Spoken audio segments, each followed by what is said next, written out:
What's up guys, it's Pete. As I've mentioned before, the C3500 is a very low maintenance printer. One of the few things you need to replace other than the ink, which you can watch here, is the maintenance box. The process is pretty quick, so let's get right into it.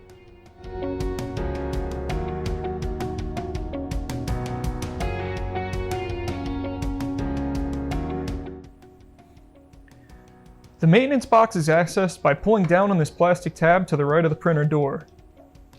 You can remove the old box by simply sliding it out. Just set this aside for now. On the new box, you're not going to want to remove this foil, and you're going to want to make sure that this label is pointing in towards the printer. All we're going to do is slide that into position and put the door back on the same way it came off. The printer will begin to go into maintenance mode, and as soon as that's finished, you can get back to printing. Epson recommends some cleaning of the platen and the auto cutter every time you replace your maintenance box.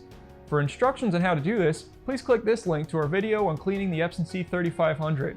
For ink, supplies, and labels, check out our website, infinitylabelgroup.com. Or for more information on our printers, contact us through IPSiscan.com. This has been Pete. I'll see you next time.